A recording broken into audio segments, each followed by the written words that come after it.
Inside Story Uganda, real source of political updates.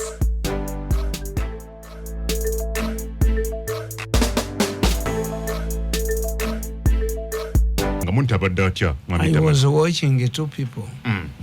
They are planning to publicize Musujja Gwenshiri bafune sente. They have formed a company. Kati manager mugenda kulaba mu publicity. The Musujja Gwenshiri gulinye. I was watching two people at Polotea planning omanyi sente zebabuze banoonya buli wamu. Kakati kankubuli akakofira kano okalaba. Febamu. I'm not singing a difference. Amanyi lero onewunyisiza ali ku radio 4 mwami Tamale ayambadde akakofiira kaliko kifaananyi kya mwami Museveni. Yes. The other day wajja ngo yambadde akakofiira kaliko General MK Kainerugaba ne suuti ya MK. The other day waliwa Uwize Namyalo. Kati gwogwawa aga naaga oli ku Museveni oli ku mutabani we. Eno political situation temugitegeera abasiru tebagitegeera. No, tosobola kubeera neno mwami Tamale. Museveni yes. Yablockinga an interest point eyabavubuka. Okay. Nablockinga Bobi Wine.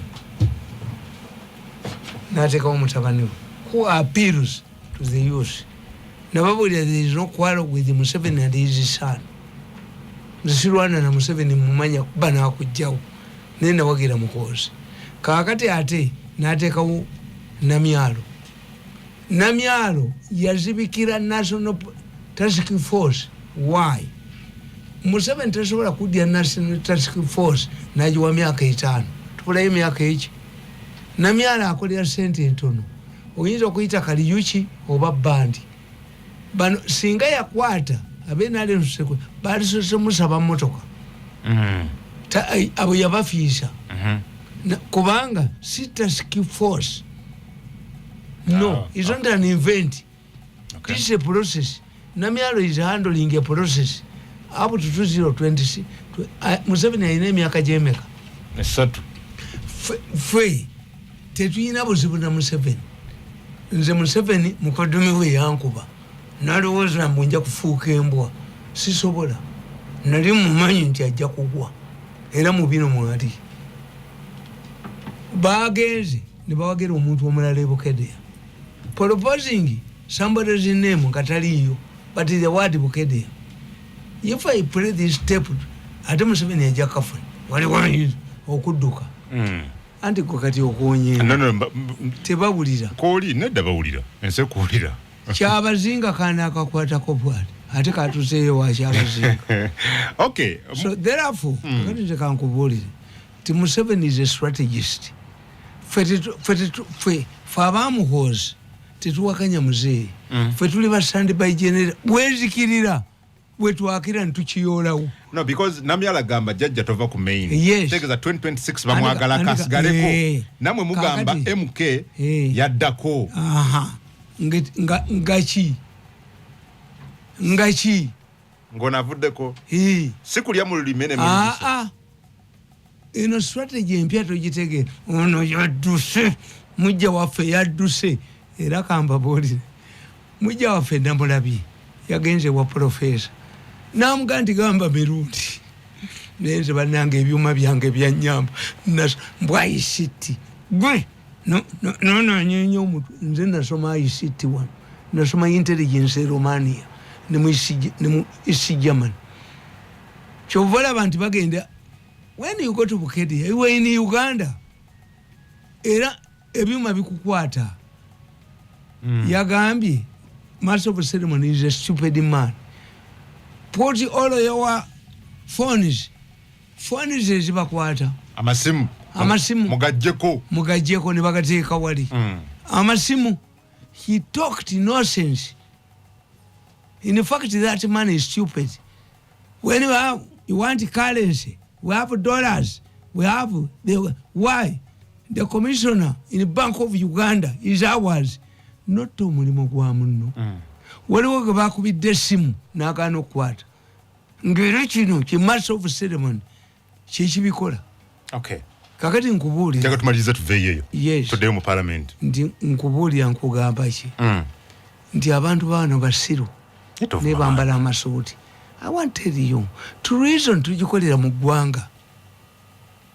No. Okusoka kufuluma ggwanga. Omusajja n'akuga, we are tired of the cow mentality. Afuma abalaalo. Fe abalunzi b'ente nga kali mu gavumenti kanyenye entwe yaako.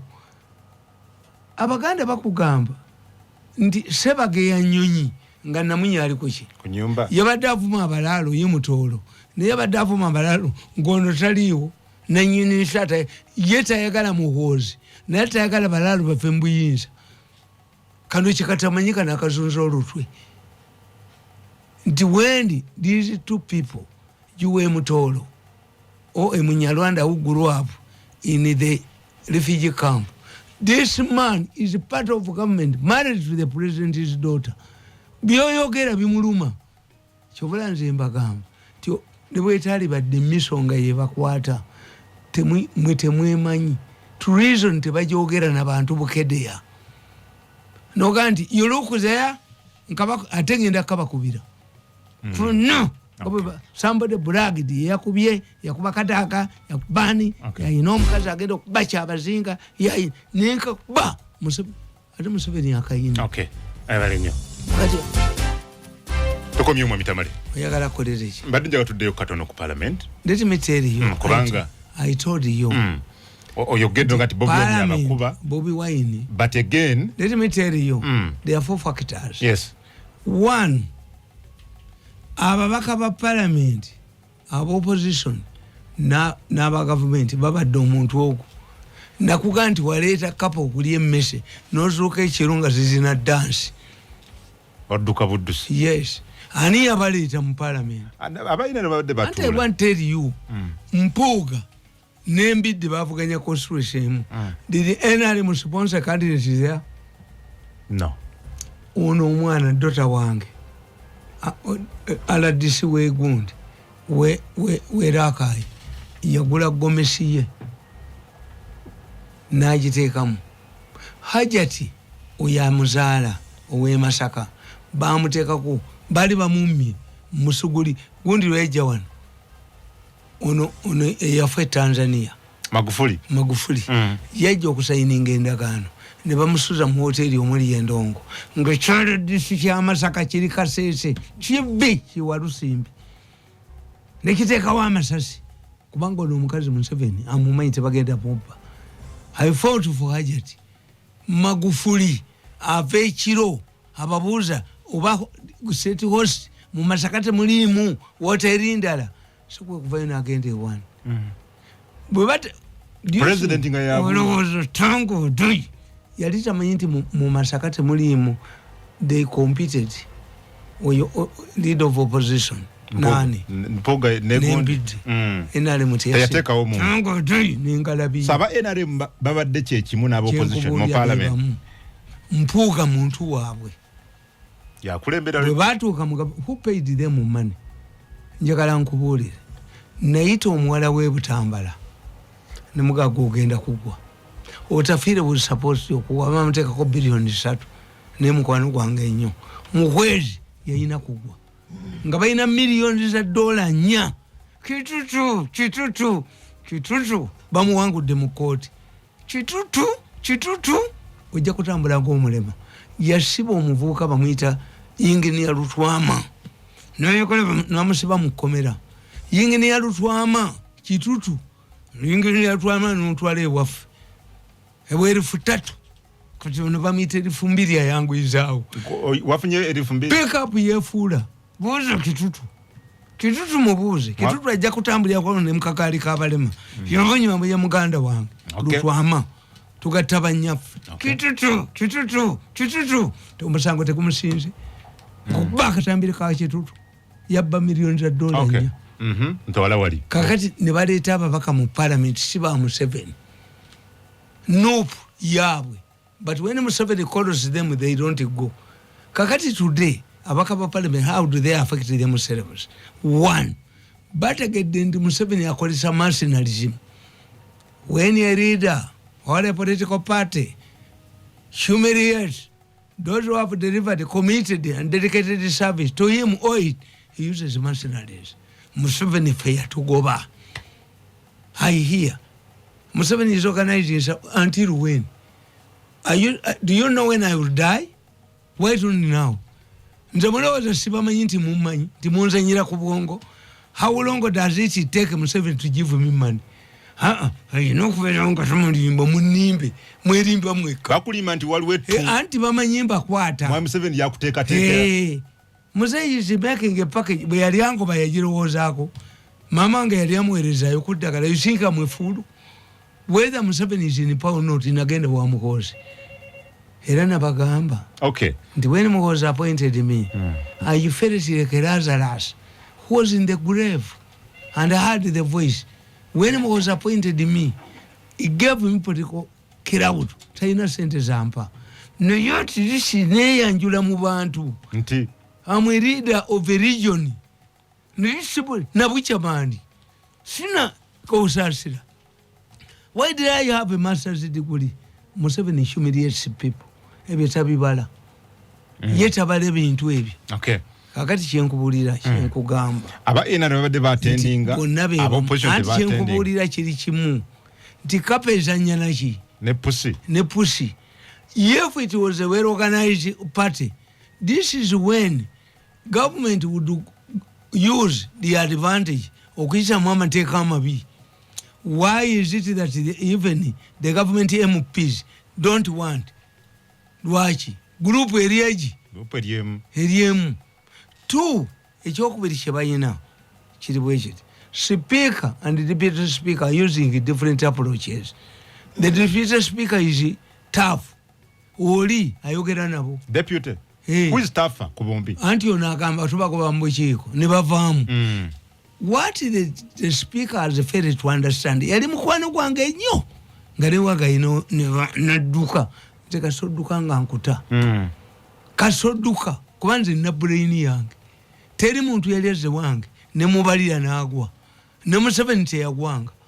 Niyizi sakola bujozi.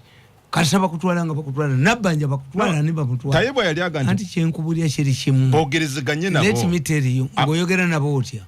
Omukazi agenda okunoba. Nebo yogera naye asimako mudalizo. This is an American style. When you are a minority, paralyze the parliament.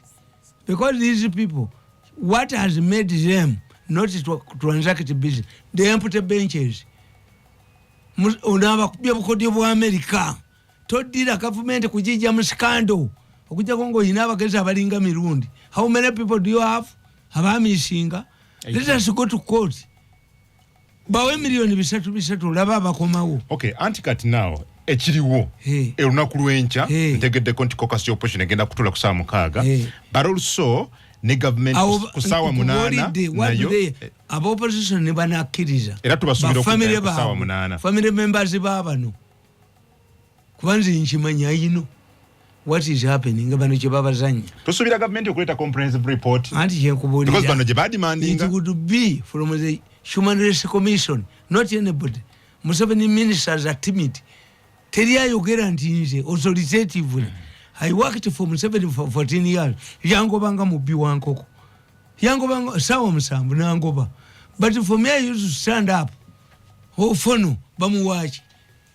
Omukoyo yali obudishimu. Ye Museveni aloza ndi mukodomiwe yamanyama wuli. Taina kyakamanyiko. Ano kanso flamboyance. Fetu manyama wuli ne Mwenda would make the most powerful means of information. Yazi logi. Ono tayina. Ono flamboyance. Na kutuka bantu baniamu. Kakati kyenkubulira. Nti okusolvinga issue in opposition. You are not solving the issue in the political landscape. Two, the destruction of FDC alerted noob. FDC and DP. Nabagamba. Tuwaliwe mukabibu je yalaga. Waliwo muka lobongo ya yalaga na jo milioni 5. Okay. Kakati kyenkubulira kiri kimu. Nti bategedde. Nti abasajja bano bwe bajja ne bakuyingira ewo. Destruction. They don't want it. Babiramu babisubuliramu. Kakati nkubulira. Tiyefu noob. Nekiziganya ne government opportunistically. Ngati sasudde family ziri. babadde besi y'omulimu. another opposition group is going to rise. Kyenkugamba ti bali baagala okulemesa embaga ya kyabazinga bali bayingidde ne mu group Law Society omusajja ayogera bwenamu bakatambi abasoka bateeka kazindo omulenzi ono atujeze nnyo n'atunyamu n'atunyalamu abaana baffe ne batasoma musabetta mugambako atujoka bajoze n'atunyamu goyina okukkiriza omukakuniemu kakati nkubuulira there are other factors bobwene izo badisowninga bali bampoga bayizo kola so there is that possibility also. Yes. Nti Singaba demu parliament opportunistically another person chagulanya either solo badis owning no mulala asigalenga ali relevant. Law Society can pursue the matter or a non-existing party can pursue the matter, which means it is the government, not the opposition, that can solve this matter. The opposition can say, the government can say, we accept, we don't have them. Do you have them? No. What happens to missing people? The judiciary. When you are missing under this period, you are assumed dead. But if family you million ebi, ngom 7 vezi mu bako fe bataziwa, fama mukolera tatuwa. That's why I'm telling you. Ankuboli. Ndi mubaje mumukubira bwerere. Kanje tandikirawo. Mubaje bamukubira bwerere. Fayogala tukozese bwerere. Atuje. Yes, communication. Ono mwana mutumi amazzi. Aliwa. Ono aliwano. Yalese mazzi mu motoka. Mbadde njagala chupa ya Nairo.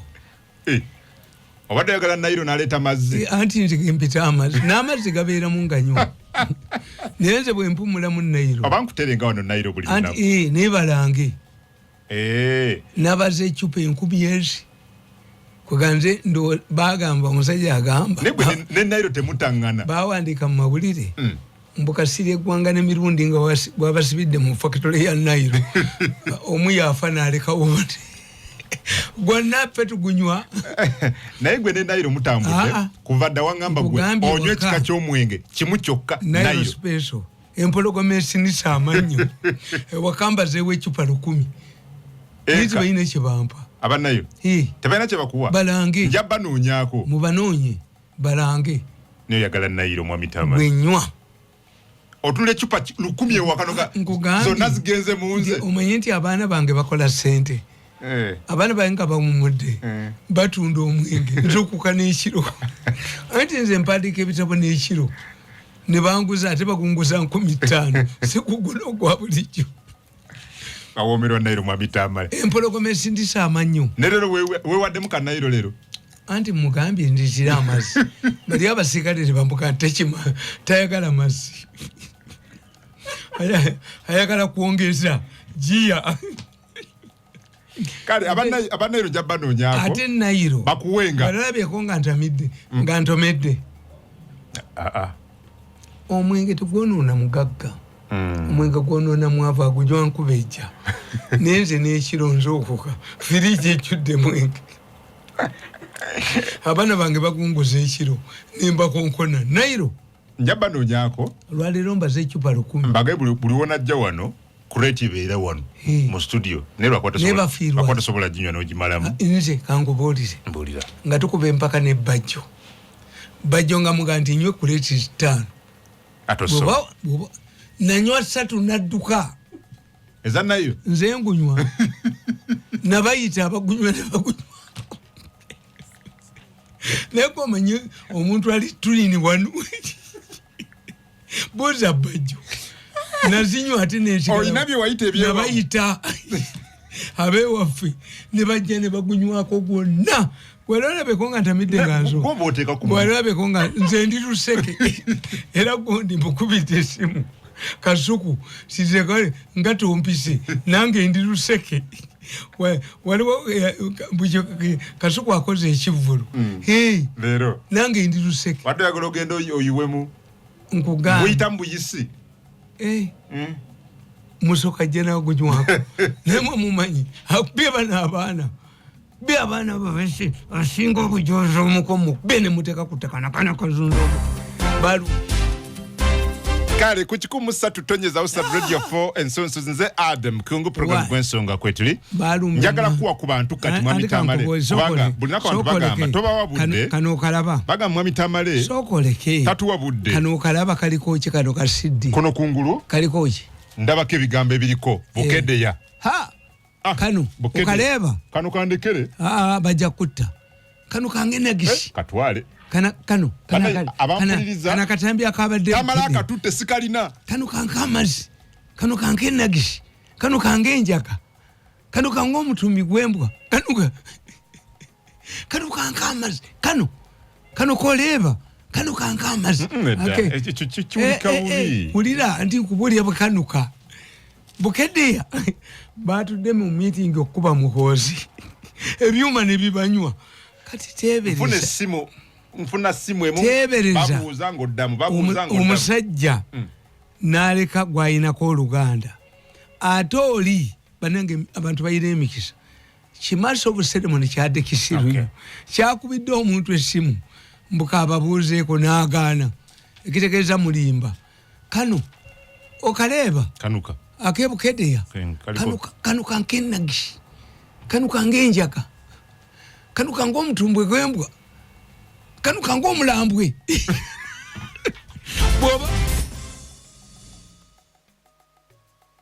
edeya noyogera ku kyabazinga kati nakubyeko kamu naye akaddako kanuka ku busoga abebusoga bagayika bateekemu omulabe wadduka omulabe nejogoli mulabe ku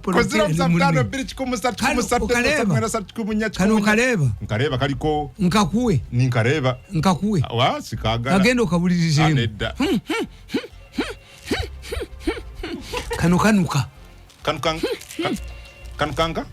ennagishi kanuka amazi kanuka enjaga kanuka omulambwe gwembwa omutumbi the speaker was not there batudde butuuzibwa nga batulemozi mu district y'Ebukedde kale ku 03 yogere Tamale Mirundi munaku mwagala itambufunze buuza kibuuzo akuddemu. Hello yogera ne media consultant mwana kungu funze dala mwewale kuchwerezo yogera ne Rashid wane ekibuli Rashid mubufunze wewale kuchwetera media consultant Tamale Mirundi tumunyumirwa nnyo kakati Tamale ensonga zirambuludde bulungi naye njagadde ayogereko ku buddibwa mubajje atuze ebintu by'obusiraamu bonna ayogere ku nsonga eyo kambawulire ku mubajje togamba nti yatunze ebintu by'obusiraamu byaliwo nga bingi ennyumba z'ennajja nankumbi faamu z'obusiraamu amini yabawa ebintu bingi naye ekiriwo kati temutunulira mubajje mutunulire the whole of the political spectrum nti abaana bano baziga Museveni yakasasula sente meka ku church house tebangako ya kanisa. No, the church house did not belong to the Anglican church. Church house yali ya minister era nga tapa wakazimba naye ne bamuziga. The Anglicans did not pick interest in the matters in Mugongo. Era gundi owemukono ye yatekayo ebintu bye nga personal kazimba bwajjani banne batandika obbabira mu sente Mugongo ne babbirayo sente nga kazimba akutte abafere. Museveni gwe bakwata nze kambabuulire Museveni gwe bakwata tebakwata ebyobusiraamu yalunula n'omuzikiti naye ffe abamukolera atuwadde ki. What has Museveni given me? Okay. Ne mama wange gwe baakuba linda nkunyonyola.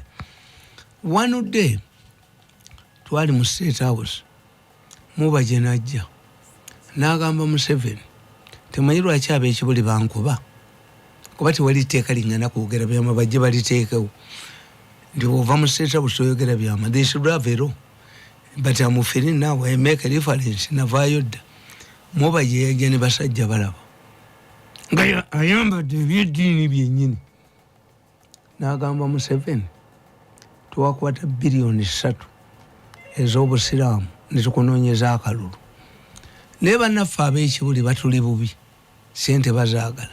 Museveni yalagira Ameria kyambadde. Ameria give mufuti 3 billion. Nze nalumu nendaba basajja balaba kati Museveni bwe bamufera is not basajja balaba aloni is not mubaje kyobula mubaje tekanye ekirevu kye muki mu byekisiyaga nono oyo wena kasero atasobola kusasulira baagulebe naye n'ateekayo. They are blackmailing Museveni. Do you see the balokole doing this? Walabeko Pasaka Kande ngabikola Kayanje yabikola ne Senyonga walabeko sente bujingo nze bujingo teyampisi but I don't take mine. Bujingo muganda wange 2 bujingo teyalizimbye church eyo singa sayingiramu kumukubera Pastor Gadi yali ataddewo nakabukedeka Sebowa abali bataddewo Teddy. I helped him. Nemulaga miso nemukwatira Pastor Gadi. What we should do? This man, Pastor Bujenga, and his Malaya should be arrested and taken to Kitalia to serve the kingdom of God. Natwalira Bujingo ngabe nakutte abebukedia binakwata Bujingo and nobody believes it. Even Bujingo Soto he was a liar. I have a video towakana mwenaba abadde bukedia towakana video weri kakati kyenkugamba kiri kimu nti don't blame mubaje noyo yenyini kiyimba fake ba kiyimba ne mubaje bali omuntu ogu bagala kupressurizinga Museveni akwate bilioni 19 azikola ki era abamufera bali mu nyumba ye ezo tezirwayo. Hello kungu mubufunze oyopera na buchaman kome. Yes mubufunze Bade mbuza oyo mukulu ati encha ga parliament bazemu ati government ga bazemu ati abantu banu bali ku complaininga mu ati boye bajirina kata bagambe ati bote balina kiche bagenda kuzaako. No, the matter is simple. Nti era bazanya katemba waabwe. What I'm telling you, the speaker yiba bamutwala mo. Yes, 2 but yeah. Speaker ne deputy speaker ekibalimye okutegeera tani wange yasoma amateeka ali mu parliament ekibalimye okutegeera nsasoma amateeka but I have natural wisdom kuba nina balooya bana nina badokita bana obwongo bwange tebumpita bwakuzanya nina natural intellect nasoma political science bw'osoma CA institution gye basinga okuwa obuyinza ye parliament nga yeetukira mu national coffers abalamuzi ne babalinnyamu ne batandika okusala emisango gy'amancoolo omulamuzi n'alagira mbu sente muzizeeyo ku kadaaga. Kati what the speaker and deputy speaker don't realize is that the judiciary is encroaching, is usurping, is reducing the dignity and power of parliament. Nti zaake bwe bamugoba speaker tekyayina ki zaaka akomawo through a resolution of parliament court. What does it mean? Tikakati mwe parliament nidu omulamuzi ayisejje agambe nti zaakajje mugane speaker agane judgment y'omulamuzi agitwalire nnyina. I'm telling you, have you understood it? Yes. Nti speaker ne bwana bagoba ku bikyeko nga baddukira wa mu kooti nga kooti eragera nidu kakati oyina okufuna speaker omukambwe enganzi omulamuzi ne bwaba chief justice genda obitwalire nnyoko tulabe if we want. Hello Jebale sebo. They refuse. What happened? Can they arrest you?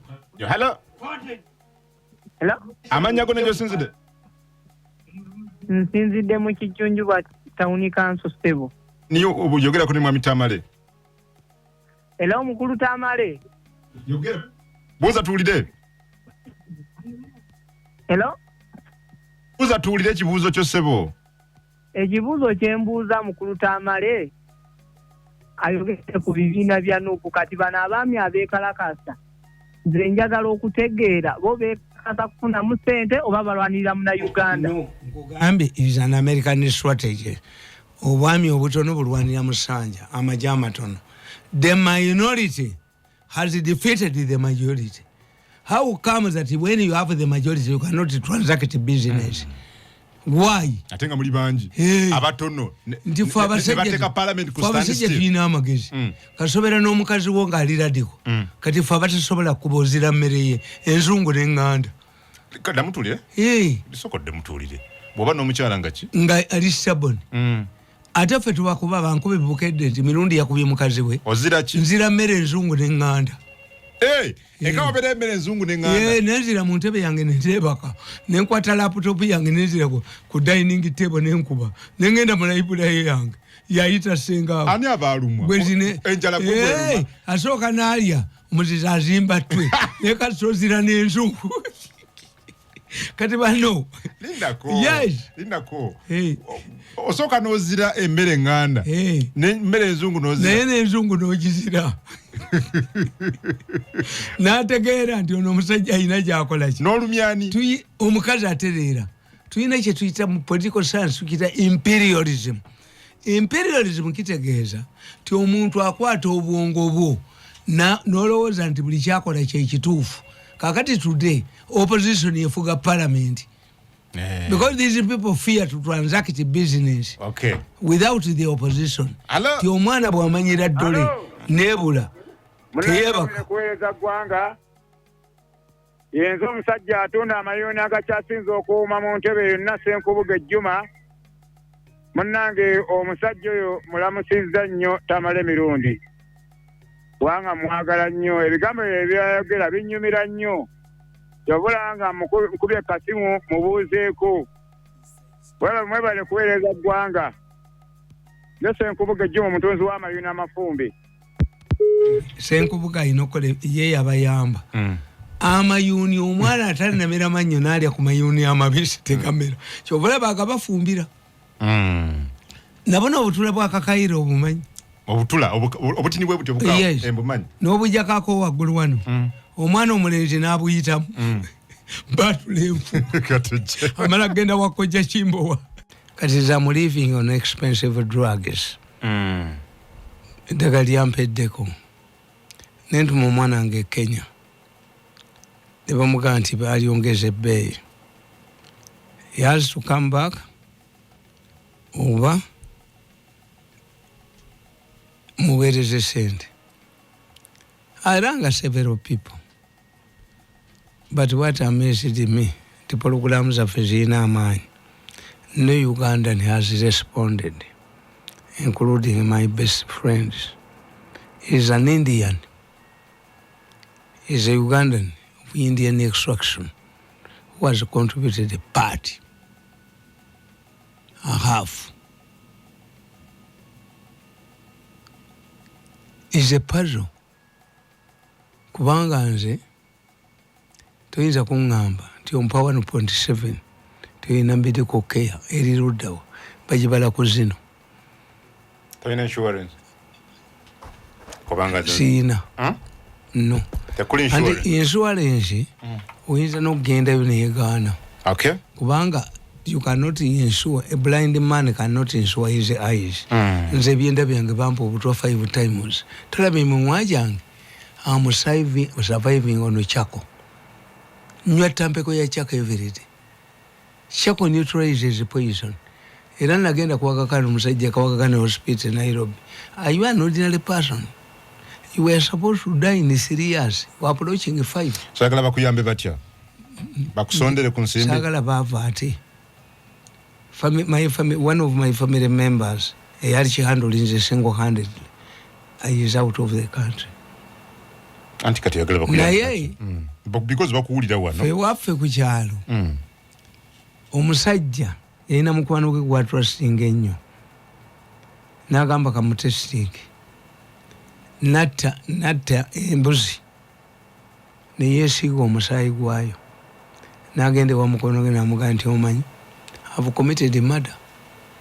Nsanze mukazi wange n'omusajja mu nnyumba bombi mbase. Omusajja yayita mukazi we n'amugamba mukyala saakugandika nakasajja katemu era kakikoze. His best friend n'agenda ow'omulala ose mukazi wo nti yala yanduulu na abonna mikwano gye n'agenda ow'omusajja ow'okusatu namugamba nti omusaayi ogulaba nzise mukazi wange mukutte n'omusajja genda mu kitanda munda yaleeta poliisi. The man tested his friends. Eventually nga poliisi eze yabagamba nzise embuzi tugende tugire wamma nange nategedde nze nakitegedde nti olimba toyinza kutta.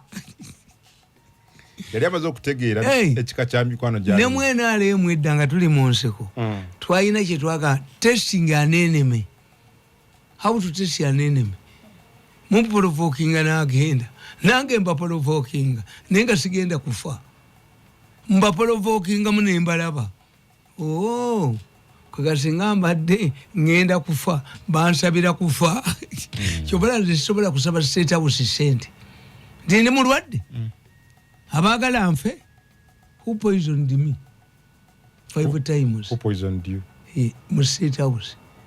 Who followed me? Era bano abaana mbatunulira ne mbalaba. You killed my daughter. You hired thugs to kill me. You poisoned me 5 times. You battered my son Eugene and Mamujama Manya in Amanyomara. Do you believe that reconciliation is possible? When you have Mwegala Kosokolanda, Royogera, or to the sentence and several times. What way a quarter sentence and in the movement? Return the money. Kubanga nzengenda kufiira mbwavu lwansonga singa siri musajja mukozi. 1 basonda sente abankuba ne bagamba nti omusajja twamukubira bwereere tumuwe sente agenda akola ebibi. That's why Mwenda namuvaako. Mwenda was a champion. Bwe bazisonda ne baba abantu anyenya omutwe kinyenya mutwe ne banne ne basalawo bajje wange bakole ki bazikime ekiro banzite nga basadde mu mmotoka yange yakabonye.